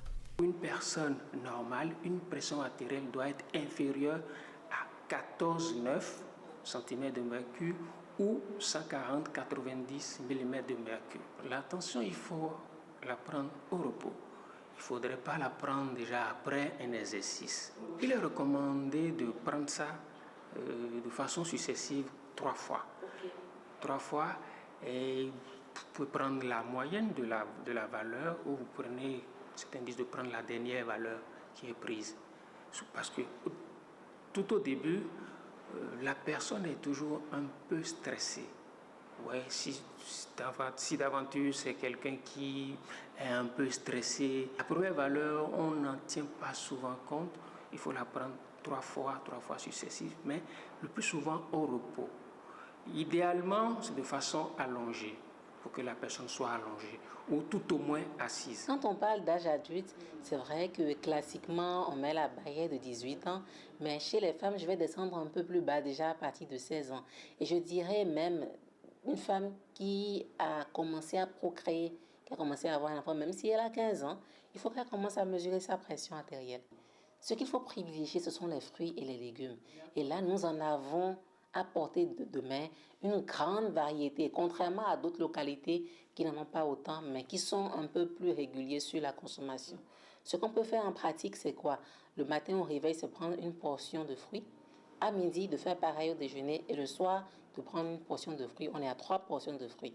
C'est de mettre des légumes dans son assiette à midi et le soir. Et le tout cumulé, nous avons atteint les 5 portions de fruits et légumes recommandées par jour. En dehors de l'alimentation et des autres choses que nous consommons, on va essayer de bouger régulièrement sous les 2 aspects, c'est-à-dire éviter la sédentarité. Quand on est au bureau, comme c'est le cas là, je vais éviter de rester assise pendant plus d'1 heure. Au bout d'1 heure, il faut se lever, faire quelques pas pendant 2 à 5 minutes et reprendre son activité. Ça permet de faciliter la circulation sanguine. On va aussi trouver du temps, au moins 20, vraiment au minimum 20, sinon 30 minutes par jour pour marcher. Et quand je parle de marche, c'est surtout la marche rapide. Ce n'est pas comme quand quelqu'un vient nous voir à la maison qu'on le raccompagne au portail. Ça, c'est nos activités de la vie quotidienne. Mais marcher, transpirer, à ce moment, le cœur commence par être entraîné. Vivre naturellement avec une hypertension artérielle et être à l'abri des complications, c'est déjà avoir un mode de vie sain, ce qui passe par l'alimentation avec tous les volets que nous avons abordés. Une alimentation moins salée, peu de sel, peu de sucre, peu de gras sous toutes ses formes. C'est une alimentation qui est riche en fruits et légumes. C'est quelqu'un qui a veillé à ce qu'il y ait des fruits et légumes dans son alimentation tous les jours. Et donc, c'est une alimentation équilibrée. C'est quelqu'un qui touche très rarement à l'alcool, voire qui n'y touche pas, qui est très loin du tabac, de la chicha et famille alliée. C'est quelqu'un qui a appris à beaucoup relativiser. Quelqu'un qui bouge beaucoup, il trouve le temps de marcher régulièrement, que ce soit le matin, le soir, qui ne reste pas assis toute la journée, qui trouve des moments pour rire, pour se distraire, parce que ça fait partie également de la vie. Moi, je dis souvent à mes patients, nous ne sommes pas conçus pour uniquement travailler, gérer la charge professionnelle, aller à la maison, gérer la charge familiale et revenir au boulot le lendemain et que notre vie se limite à ça. Ce n'est pas possible. Il faut qu'il y ait des moments de distraction. Il faut que notre cerveau sente quand même que nous voyons autre chose. Et des patients hypertendus qui vivent naturellement avec leur hypertension bien équilibrée, c'est des gens qui arrivent à trouver le juste milieu, l'équilibre au niveau de tous ces facteurs-là. Parce que avoir quelques distractions, ça passe également dans la rubrique gestion du stress. Et comme j'ai dit, c'est quelqu'un qui trouve des moments pour rire dans son entourage, partager, semer des graines de bonheur autour de lui et relativiser, lâcher prise. Savoir que les imprévus font partie de la vie. Le suivi, les mesures hygiéno-diététiques, tout cela sera débattu lors de ces sensibilisations au grand public. Et à la suite de ça, il y aura également des dépistages.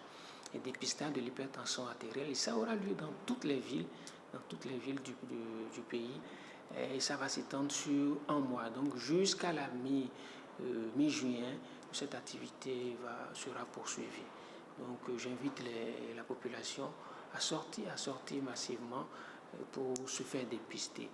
Et l'autre conseil que j'ai à donner aux jeunes, qui peut-être, même s'ils ne sentent absolument rien, il y en a dont les parents sont hyper tendus et qui disposent de tensiomètres à domicile, qui n'hésitent pas par moment à prendre le tensiomètre de papa ou de maman et de contrôler sa pression artérielle. Peut-être qu'on va un peu découvrir qu'il y a une tension artérielle qui est élevée. Ça peut être une découverte dans ce cas fortuite et ça va certainement accélérer une prise en charge. Longtemps associée aux personnes âgées, l'hypertension artérielle touche désormais des adultes de plus en plus jeunes. Face à cette maladie souvent silencieuse, le dépistage précoce et de meilleures habitudes de vie deviennent essentiels pour éviter le pire. Et voilà, retour plateau donc pour remercier Christelle Tongolo pour cet élément. Nous avons donc beaucoup de détails aujourd'hui. Il faut vraiment mettre en pratique toutes les informations et tous les conseils que nous avons eus à travers cet élément. Et vous le savez, hein, dans cet élément, le médecin parlait du fait d'éviter la sédentarité. Et donc, il faut donc se lever. Et pour se lever, il faut faire du sport. Et voici donc place au sport.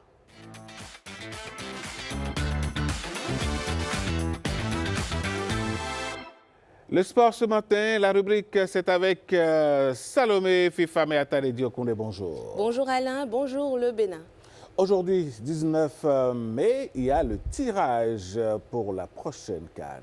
Exactement, c'est aujourd'hui que se fera le tirage pour la CAN 2027, une édition historique, hein, on va dire, puisque c'est la première fois que 3 pays vont co-organiser cet événement.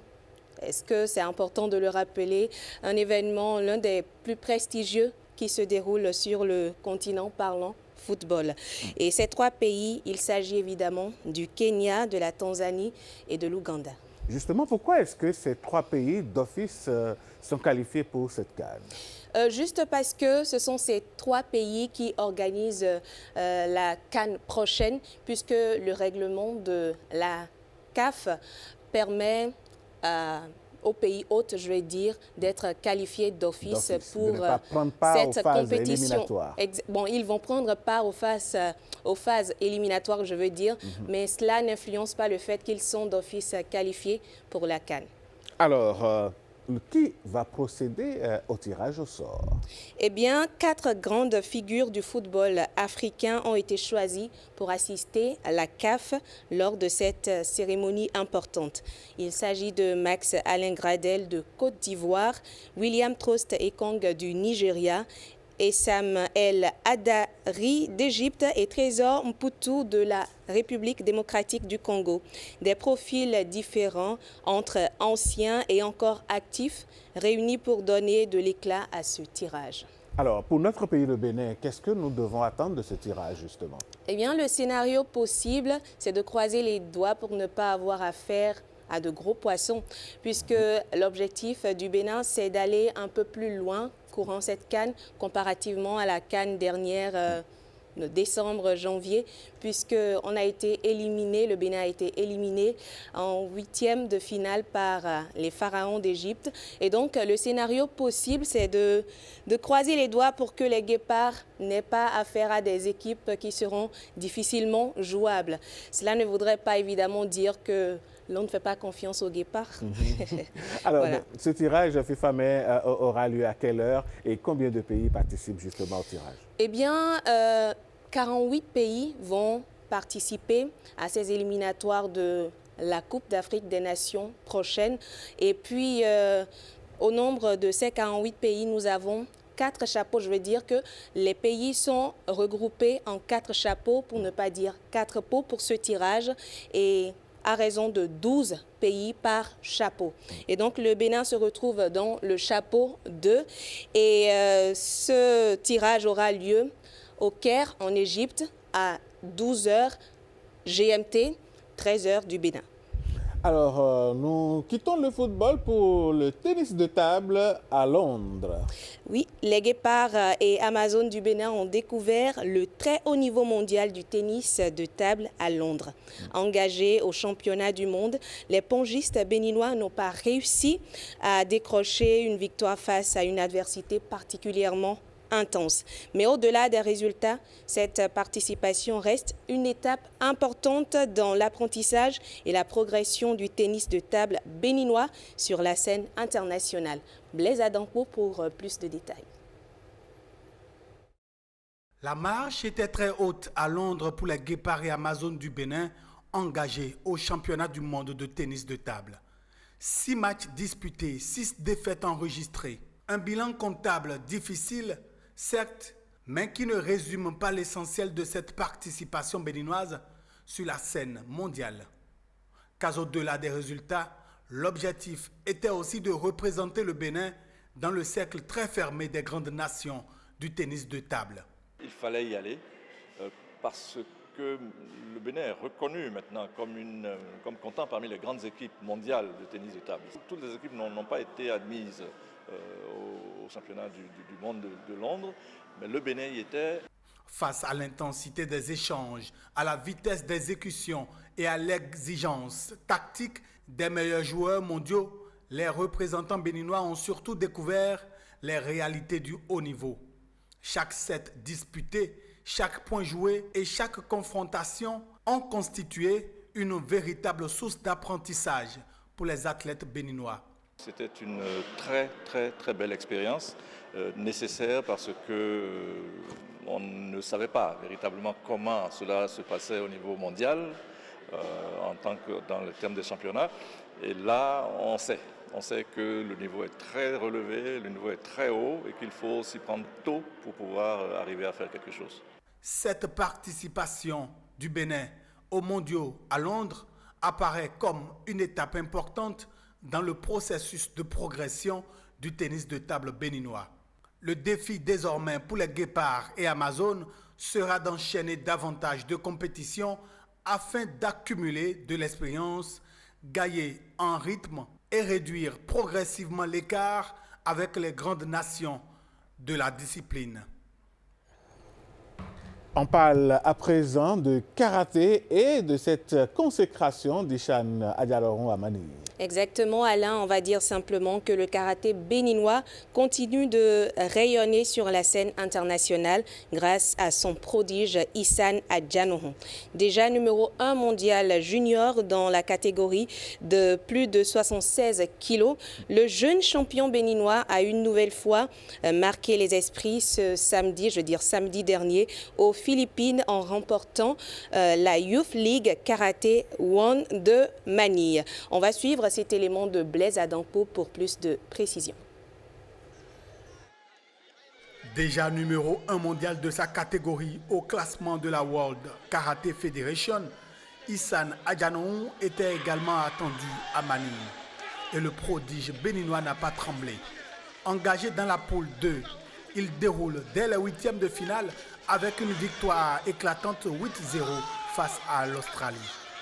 En quart de finale, le Béninois se défait du représentant du pays hôte, les Philippines, sur le score de 3-1 malgré une blessure contractée durant le combat. Mais le combat le plus intense intervient en demi-finale face à l'équipe WKF représentant la Russie.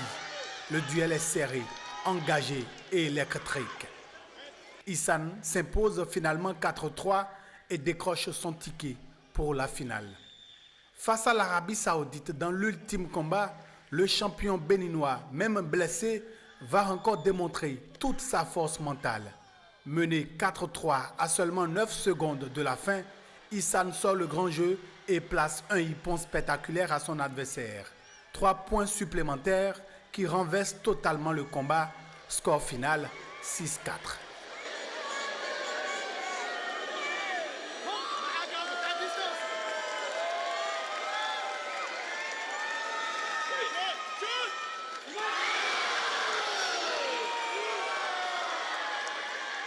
Aujourd'hui, il fait l'honneur de tout le monde. Même ses adversaires aujourd'hui le respectent. Nous, au Bénin, ce n'est que de la bénédiction. Dubaï voulait le prendre, le Koweït voulait le prendre, lui donner la nationalité et à ses parents tout et tout. La France elle-même maintenant veut reprendre son enfant, mais seulement que c'est un Béninois. En février dernier, à Fujairah, aux Émirats Arabes Unis, le Béninois avait déjà marqué les esprits en remportant 6 combats avec un total parfait de 660 points sur 660. les Arabes, Arabie Saoudite, KSA, ils avaient promis, ils avaient dit qu'ils allaient prendre leur revanche. Et mal en a pris parce que il les a battus, il les a ridiculisés. Prochaine étape désormais pour le numéro 1 mondial, la Youth League de Porec en Croatie au mois de juillet prochain.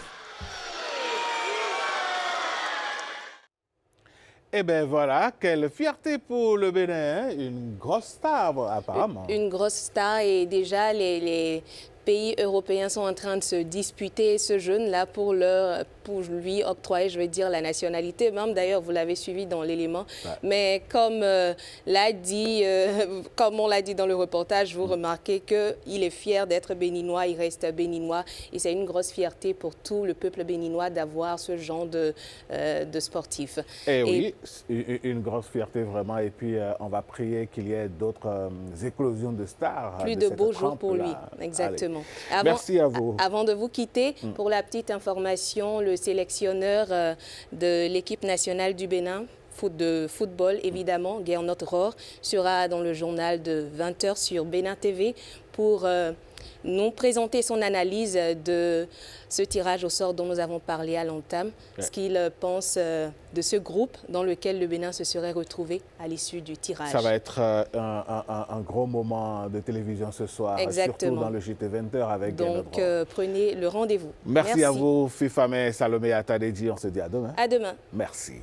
Allez, mesdames, messieurs, à présent, place à ce que disent les journaux ce matin. Ce sera avec Ulvaïs Balogun qu'on accueille.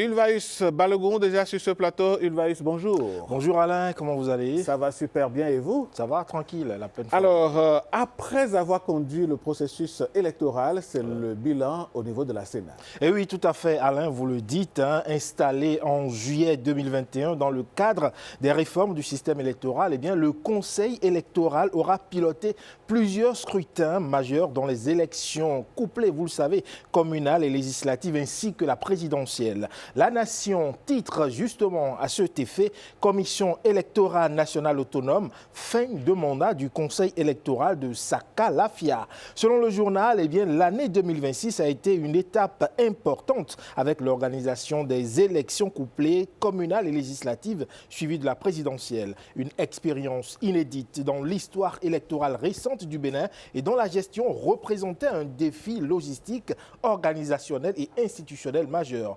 Malgré les tensions politiques et les interrogations suscitées par certaines innovations du code électoral, cette séquence électorale s'est globalement déroulée dans le respect du calendrier et des dispositions légales en vigueur, estime le journal. Et à quelques semaines du renouvellement de l'organe dirigeant de la Sénat, notamment le Conseil électoral, le bilan de l'équipe Sakalafia apparaît étroitement lié à la mise en œuvre des réformes électorales et à la consolidation des mécanismes d'organisation du scrutin au Bénin, conclut le journal. Ulvaïs Balogun, ce qui retient l'attention dans l'actualité, c'est aussi l'investiture prochaine du président. Du nouveau président, tout à fait. Vous le savez déjà, le nouveau président, Romuald Wadagne, va prêter serment le dimanche 24 mai prochain. Le matinal nous apprend justement à cet effet que le Palais des Congrès, qui doit accueillir l'événement, se pare déjà de ses grands habits, notamment d'apparat, si je peux me permettre cette tautologie.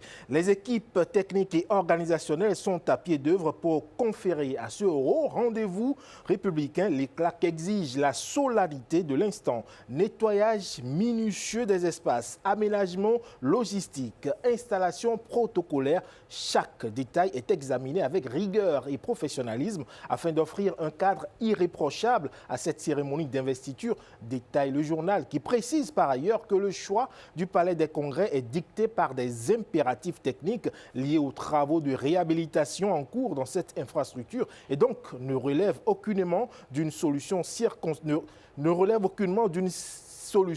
définitive, j'allais dire, mais plutôt d'une solution circonstancielle et non d'une rupture. Et déjà, certains médias s'intéressent également à la gouvernance sous Romuald Wadagni. Matin Libre évoque l'éducation et l'emploi comme deux urgences du prochain septennat. Selon le journal, derrière les progrès enregistrés ces dernières années en matière de scolarisation, des fragilités structurelles demeurent, car chaque année, près de 200 000 jeunes arrivent sur le marché du travail dans un contexte économique encore insuffisamment créateur d'emplois. Ainsi donc, le président élu Romuald Wadagni, à peine installé à la tête du pays, va devoir faire face à des défis étroitement liés, à savoir notamment réformer en profondeur le système éducatif et offrir des perspectives d'emploi à une jeunesse toujours plus nombreuse. Le journal fait le diagnostic que le nouveau chef d'État devra accélérer la réforme de l'enseignement technique et professionnel, régulièrement présentée comme une priorité stratégique, avec pour objectif de former davantage de techniciens, d'artisans qualifiés et de professionnels capables de répondre aux besoins des entreprises locales. À ces préoccupations, le journal Fraternité brandit le projet de société du candidat qui parle d'un social de proximité comme une promesse aux Béninois les plus modestes. À travers son projet de société, Romuald Wadagni propose justement des réponses concrètes à ces difficultés du quotidien. Il ne présente pas seulement des grands projets ou des discours politiques, mais il prend des engagements sur des réalités très simples: manger, se soigner, boire de l'eau potable, vivre dans un quartier propre, envoyer ses enfants à l'école, et cela sans peur du lendemain. Merci à vous, Ulvaeus Balogun. On se dit donc à demain, puisque ce sera tout pour la presse. Exactement, on se dit à demain avec une nouvelle lecture de la presse. Merci, mon cher. Allez, mesdames, messieurs, c'est aussi la fin de ce numéro de votre émission, le 168e de cette saison. On se dit à demain et surtout ne décrochez pas, car le meilleur, c'est sur les antennes de BNTV.